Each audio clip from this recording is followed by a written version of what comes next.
ശത്രുക്കൾക്ക് വേണ്ടിയായാൽ പോലും ഇപ്പോഴും കോടതിയിൽ ഹാജരാകുന്നവനാണ് ഞാൻ.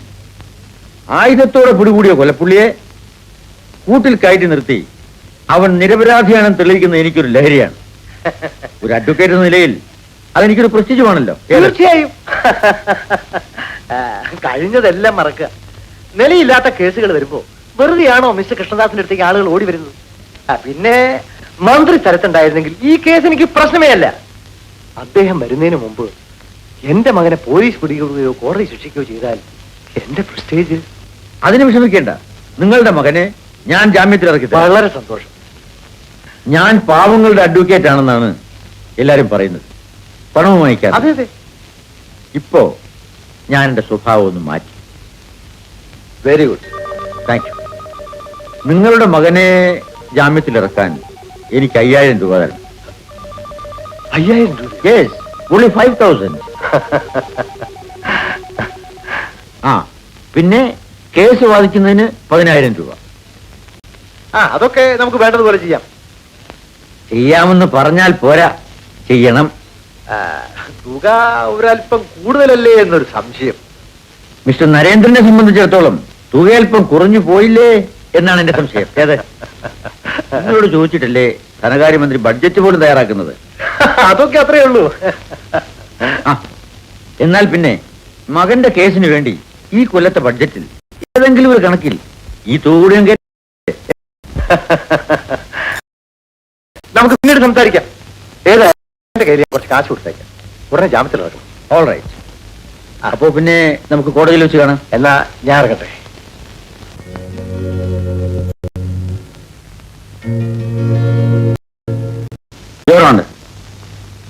രേഖാമൂലമായിട്ടല്ലെങ്കിലും പരാതിക്കാരിയായ പെൺകുട്ടി സ്ത്രീ സഹജമായ ഹാവഭാവാദികളോടെ പ്രതിയെ വീട്ടിലേക്ക് ക്ഷണിച്ചു. പ്രതിയും നമ്മപ്പോലൊരു മനുഷ്യനാണല്ലോ. ഒരു ദുർബല നിമിഷത്തിൽ അയാൾ അതിന് വഴങ്ങി. വീട്ടിൽ ചെന്ന പ്രതിയെ സസന്തോഷം അവൾ സ്വീകരിച്ചു. പക്ഷേ 4 പേര് അറിയുമെന്ന് വന്നപ്പോൾ സ്വയം രക്ഷയ്ക്ക് വേണ്ടി വിളിച്ചുകൂടി ബഹളമുണ്ടാക്കി. ഇതാണ് അവിടെ നടന്നത്. ആ പരിസ്ഥിതിയിൽ ആരും അത് ചെയ്തു പോകും, ഞാൻ കുറ്റപ്പെടുത്തുകയല്ല. ഏത് പ്രതി ആൾ ഓടിക്കൂടുന്നത് കണ്ടപ്പോൾ വീട്ടിൽ നിന്ന് ഇറങ്ങി ഓടി. യഥാർത്ഥത്തിൽ അവിടെ സംഭവിച്ചത് ഇതായിരുന്നു. ബലാത്സംഗം ചെയ്യുന്നതോ ചെയ്യാൻ ശ്രമിക്കുന്നതോ കണ്ട സാക്ഷികൾ ആരും തന്നെയില്ല. ഇവിടെ വിസ്തരിച്ച സാക്ഷികളെല്ലാം കണ്ടത് പ്രതി പരാതിക്കാരിയുടെ വീട്ടിൽ നിന്ന് പുറത്തു വരുന്നത് മാത്രമാണ്.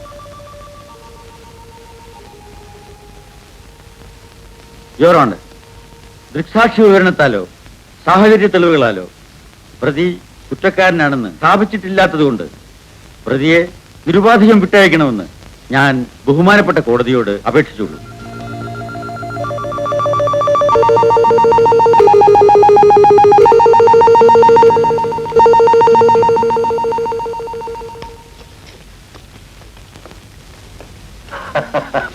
കൺഗ്രാജുലേഷൻ.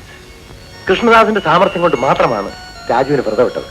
അവനെ ശിക്ഷിച്ചിരുന്നെങ്കിൽ ജനമധ്യത്തിൽ എന്റെ പ്രസ്റ്റേജ് എനിക്കത് ഓർക്കാൻ പോലും വയ്യ.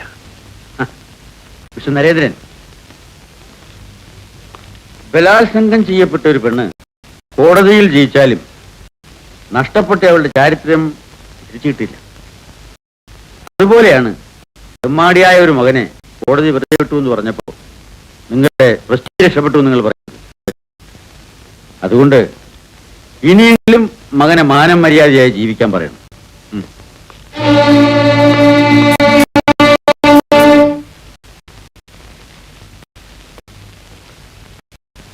വേണു, ഞാൻ തിരിച്ചു വരുമെന്ന് വിചാരിച്ചു അല്ലേ? ഇനി നിന്റെ സൊള്ളലൊന്നും നടക്കില്ല കേട്ടാ. രാജു, താൻ എന്നോട് അനാവശ്യമായി വഴക്കിടുന്നത്. തനിക്ക് എന്ത് ദ്രോഹം ചെയ്തു? നീ എനിക്കെതിരെ കള്ളം പറയാറുണ്ട്. ഓ, ഒരു ഹരിചന്ദ്രൻ. എടാ, ഇനി എനിക്കെതിരെ നീങ്ങിയാൽ അത് നിന്റെ അവസാനമായിരിക്കും. ഓക്കെ രാജു, ഇത് ഞങ്ങളുടെ റൂമാണ്. തനിക്ക് ഇവിടെ കടന്നു വരേണ്ട യാതൊരു കാര്യവും. അപ്പോ നിങ്ങൾ എല്ലാവരും കൂടി ചേർന്ന് തന്നെ എതിർക്കുകയായിരിക്കും അല്ലേ? ഞങ്ങൾക്ക് തന്നോട് യാതൊരു എതിർപ്പുമില്ല. പ്രത്യേകിച്ചും താൻ നരേന്ദ്ര മോദിയുടെ മകനും കൂടെ ആയ സ്ഥിതിക്ക്. രാജു, രാജു പോകും. വെറുതെ കാര്യങ്ങൾ പ്രശ്നമാക്കി തീർക്കരുത് പ്ലീസ്.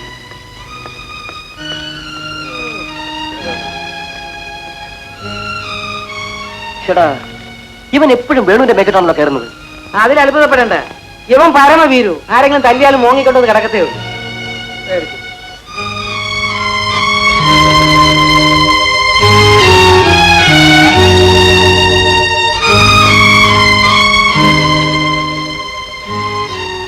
വേണു, നീ ഇങ്ങനെ ആലോചിച്ചുകൊണ്ടിരുന്നാലൊന്നും കാര്യം നടക്കത്തില്ല. ഈ പ്രേമം എന്ന് പറഞ്ഞാൽ ഒരു യുദ്ധം പോലെയാ. വെട്ടൊന്ന് തുണ്ടൻ രണ്ട്. ഒന്ന് മനസ്സിലാകുന്ന രീതിയിൽ പറയടൂ. പറഞ്ഞുതരാം. ഈ യുദ്ധത്തിന്റെ പ്രാരംഭഘട്ടത്തിൽ നീ ചെയ്യേണ്ട എന്താണെന്ന് അറിയാമോ? എന്താ? സിന്ധുവിന് നിന്റെ ഹൃദയം തുറന്ന് കാണിക്കുക. അതായത് ഒരു ഓപ്പൺ ഹാർട്ട് സർജറി. സത്യത്തിൽ ആ സർജറി എങ്ങനെ തുടങ്ങണമെന്ന് എനിക്ക് ഒരു രൂപമില്ല. ഞാൻ പറഞ്ഞുതരാം. സിന്ധുവിനെ കാണുമ്പോൾ നീ ഇങ്ങനെ തന്നെ കാച്ചണം. സിന്ധു, എന്റെ ഹൃദയം എങ്ങനെ ഓപ്പൺ ചെയ്യണമെന്ന് എനിക്ക് അറിഞ്ഞുകൂടാ. ഓക്കെ? അപ്പൊ അവൾ എന്ത് പറയും? സർജറി കുറെ കൂടി പഠിക്കാൻ പറയും. നിന്നെ ഒന്ന് നന്നാക്കി എടുക്കാന്ന് വിചാരിച്ചപ്പോ നീ എന്നെ കളിയാക്കണല്ലേ? കളിയാക്കല്ലടോ, പിന്നെ ഒരു രസത്തിന് പറഞ്ഞതേ ഉള്ളൂ. ഞാനൊരു തീരുമാനം എടുത്തു കഴിഞ്ഞു. എത്രയും പെട്ടെന്ന് സിന്ധുവിനെ കണ്ട് ഞാൻ ഇക്കാര്യം സംസാരിക്കും. തീർച്ച. Wish you all success. പിന്നെ ഞാൻ പറഞ്ഞാലേ അതേമാതിരി തന്നെ ചെന്ന് പറഞ്ഞേക്കണേ. റൈറ്റോ?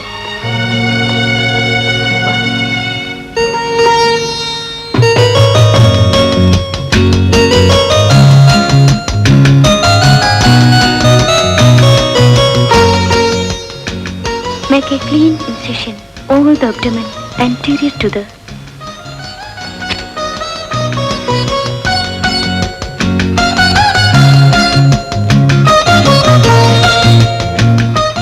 എന്താ വേണു ശ്രദ്ധിക്കുന്നില്ലേ? ഉണ്ടല്ലോ. അല്ല, വേണുവിന് എന്തോ വിഷമമുണ്ട്. അത് ഞാൻ സർജറി വളരെ വിഷമം പിടിച്ചൊരു സബ്ജക്റ്റാണ്. ഡിസെക്ഷൻ നല്ലപോലെ പഠിച്ചു ചെയ്യണം. എങ്കിൽ സർജറി എളുപ്പമാവും. ചിന്തു, ശരീരം നമുക്ക് അറുത്ത് മുറിച്ച് പരിശോധിക്കാം. പക്ഷേ മനസ്സിനെ കീറി നോക്കാൻ പറ്റുമോ? വേണു ഇപ്പൊ സംസാരിക്കുന്നത് ഫിലോസഫിയോ അതോ കവിതയോ? രണ്ടുമല്ല, ജീവിത യാഥാർത്ഥ്യം. ഇന്ന് കൂട്ടുകാരോടൊപ്പം ശകലം കഴിച്ചോ? എന്താ സിന്ധു ഇത്? സിന്ധുവിന് എന്നെ പറ്റിയുള്ള ധാരണ ഇതാണോ? പിന്നെ ഞാൻ എത്ര നേരമായി ഇങ്ങനെ വായിക്കുന്നു. വേണു ശ്രദ്ധിക്കാതിരുന്നാൽ? എന്റെ മനസ്സ് അസ്വസ്ഥമാണ്, അതുകൊണ്ടാണ്. ഓൾറൈറ്റ്, എങ്കിൽ പഠിപ്പ് നമുക്ക് നാളെ തുടരാം. മൂഡ് ഔട്ട് ആയാൽ പഠിപ്പ് നടക്കില്ല.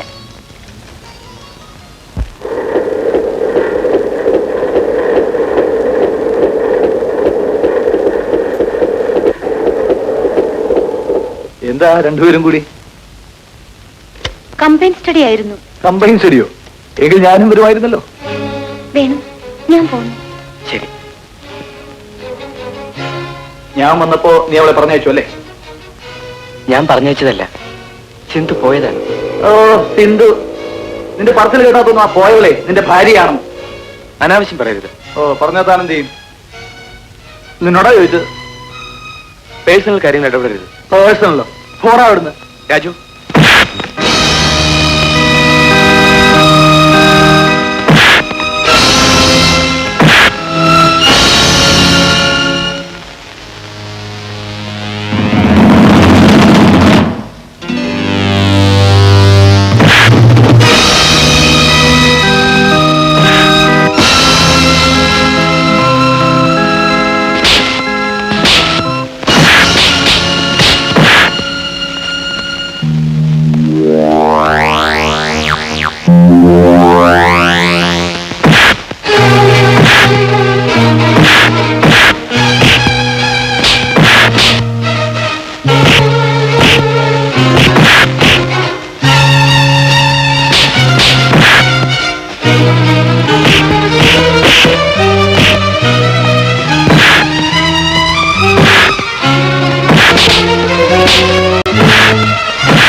സതീഷ് സതീഷ് വേഗം പിടിച്ചു മാറ്റി ഇങ്ങോട്ട് മാറും സതീഷ്. എന്തോ നാണമില്ലേ കോളേജ് ക്യാമ്പസിൽ കിടന്നൊരുമാതിരി. ഇവന്റെ കൂടെ ആരെങ്കിലും അടിവിടാൻ പോകും. നടക്ക് നടക്ക്. കൊണ്ടുപോടാ,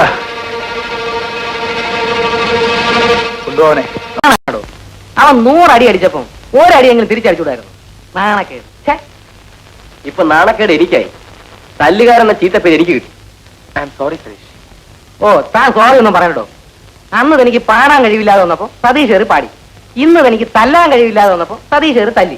ഇനി നാളെ താൻ കല്യാണം കഴിക്കുമ്പോ സതീഷ് വീട്ടിൽ വന്ന് കേട്ടോ, അനാവശ്യം പറയരുത്. തല്ലാൻ അറിയാഞ്ഞിട്ടില്ല, വേണ്ടെന്ന് വെച്ചിട്ടാ.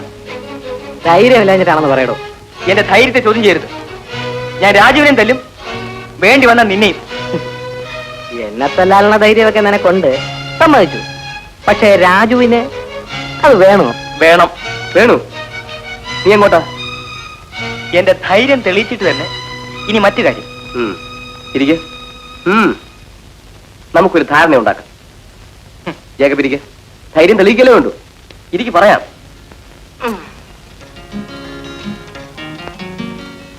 നമുക്ക് ഇവന്റെ ധൈര്യം തെളിയിക്കാൻ ഒരു കാര്യം ചെയ്യും. ശ്രദ്ധിച്ച് കേൾക്കണം. നമുക്കൊരു പന്തയം വെക്കാം. പന്തയ തുക 500 രൂപ. എന്റെ ഈ മോതിരം മോർച്ചറിയിലുള്ള ശവത്തിൽ ആരും അറിയാതെ നമുക്ക് കൊണ്ടിടാം. രാത്രി 12 മണിക്ക് തനിച്ച് എന്ന് ആ ശവത്തിന്റെ കയ്യിൽ നിന്നും ഈ മോതിരം ഊരണം. ഓക്കെ? എന്നെ കൊണ്ട് വയ്യേ, എനിക്ക് അതിനുള്ള ധൈര്യമൊന്നുമില്ല. എന്താ വേണു?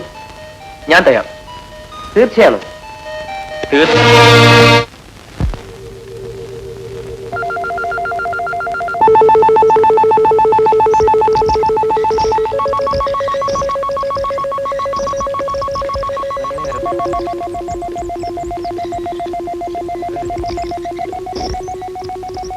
എന്താ രാഘവ, ഇന്ന് വളരെ ബിസിയാണല്ലോ. ആരാ മരിച്ചത്? ഇത് നമ്മുടെ പിഷാരടിയല്ലേ? എപ്പോഴാ മരിച്ചത്? ഇന്ന് രാവിലെ മരിച്ചതാ. ഇതുവരെ ഏറ്റുവാങ്ങാൻ ആരും വന്നില്ല. അതുകൊണ്ട് മോർച്ചറിലേക്ക് കൊണ്ടുപോവാ.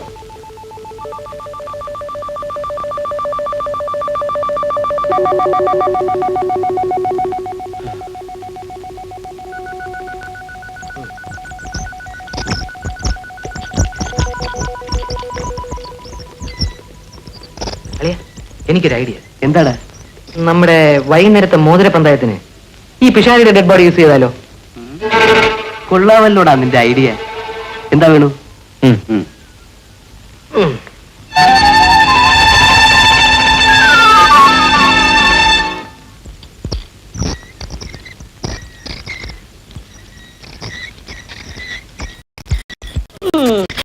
പണ്ടാറടങ്ങാൻ ഏതവന്റെ കാച്ചാടാ പോയത്? നമുക്ക് വല്ല ഗോളും കിട്ടുന്നതാണോ? നമ്മുടെ പട്ടാളം പിഷാരടിയാ ഗോവാലേട്ടാ. ഇയാൾക്ക് ബന്ധുക്കളാരില്ലേ? ആരുമില്ല, അനാഥപ്രേതോ. ചത്ത് കഴിഞ്ഞാലെങ്കിലും ഇവനെ കൊണ്ട് വല്ല ഉപകാരം ഉണ്ടാവും വിചാരിച്ചതാ.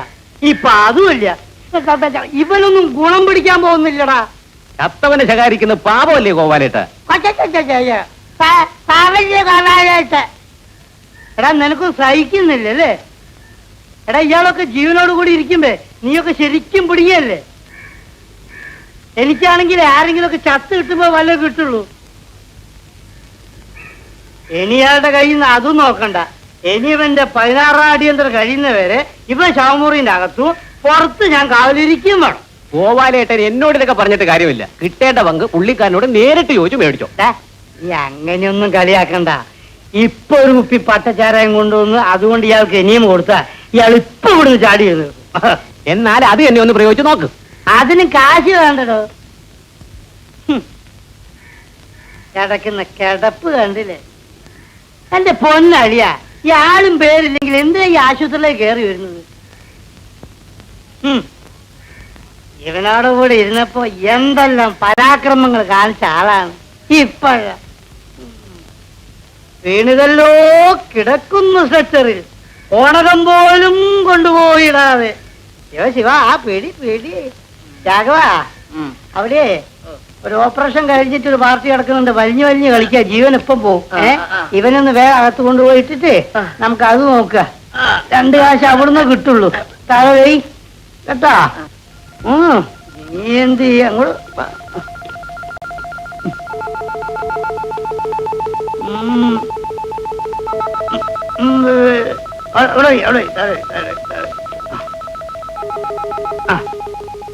ഞാൻ കൈകൊണ്ട് തന്നെ അങ്ങോട്ട് കാലോട്ട് നോക്കിക്കോ.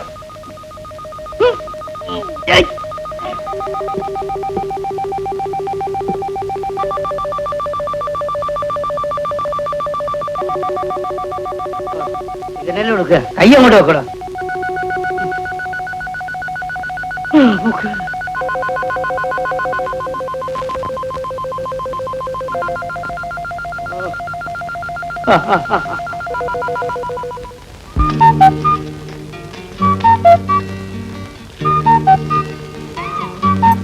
സതീഷ്,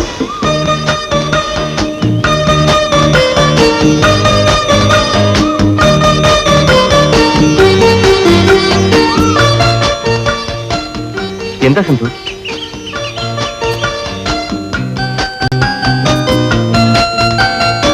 സതീഷിനോട് എങ്ങനെയാണ് മാപ്പ് ചോദിക്കേണ്ടതെന്ന് എനിക്കറിയില്ല.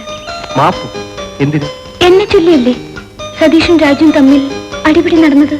സിന്ധുവിനെ ചൊല്ലി മാത്രമല്ല, വേണുവിന് വേണ്ടി കൂടിയാണ്. സത്യം പറഞ്ഞാൽ നിങ്ങൾ തമ്മിലുള്ള പ്രേമബന്ധത്തെ എതിർക്കുന്ന ആരെയും ഞാൻ തരും. സതീഷ് എന്താണ് പറഞ്ഞത്?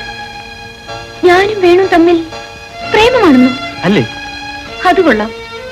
ഒരാണും പെണ്ണും അടുത്തിടപഴകിയാൽ അതിനർത്ഥം പ്രേമമാണെന്നാണോ? എനിക്ക് വേണുവിന് ഇഷ്ടമാണ്, വേണുവിന് എന്നെയും. We are just friends.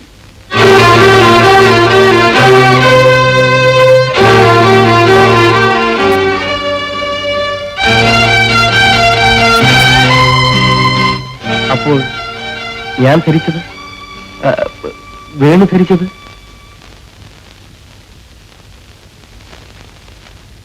സിന്ധുവിന് ഞാൻ സതീഷിനെയാണ് സ്നേഹിക്കുന്നത്.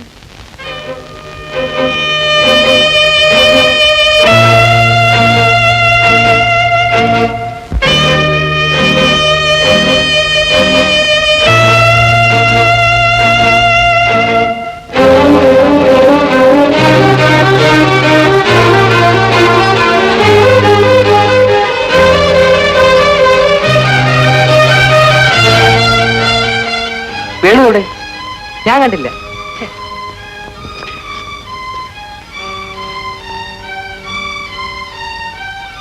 എന്ത് പറ്റിയോടാ തനിക്ക്? വേണു ഇവിടെ പോയി? കണ്ടില്ലെന്ന് ഞാൻ പറഞ്ഞില്ലേ. താൻ എന്താ ഇങ്ങനെ?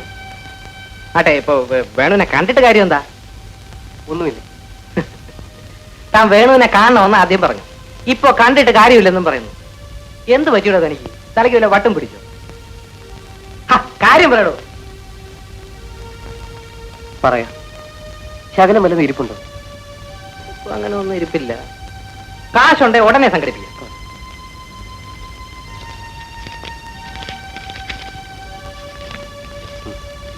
സംഭവം എന്താ? ഇപ്പൊ ഉടനെ എത്തിക്കാം.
നമ്മുടെ പരിശോധനകളെല്ലാം കഴിഞ്ഞതിന് ശേഷം ജഡം പോസ്റ്റ്മോർട്ടം ചെയ്യാൻ അയച്ചേക്കും. Yes sir.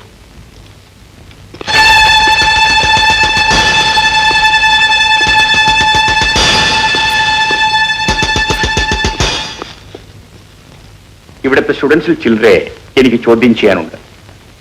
പ്രത്യേകിച്ച് സതീഷ്, രാജു, ജേക്കബ്, ഇവരെ ഉടനെ ഒന്ന് സ്റ്റേഷനിലേക്ക് അയച്ചേക്കണം. അയക്കാം സർ.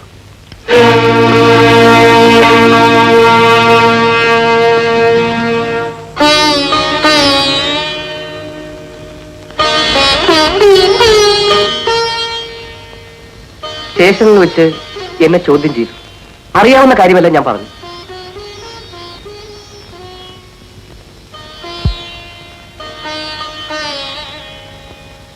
നിന്റെ അച്ഛൻ എന്തെങ്കിലും പറഞ്ഞു? ഒന്നും പറഞ്ഞില്ല. ഞാൻ നിരപരാധിയാണമ്മേ. നീ പരിഭ്രമിക്കേണ്ട കാര്യമൊന്നുമില്ല. നിരപരാധികൾക്ക് എപ്പോഴും നീതി ലഭിക്കും. അപരാധികളെ ശിക്ഷിക്കാനും നിരപരാധികളെ രക്ഷിക്കാനുമാണ് കോടതി ഉള്ളത്. നീ ധൈര്യമായിരിക്കും മോനെ.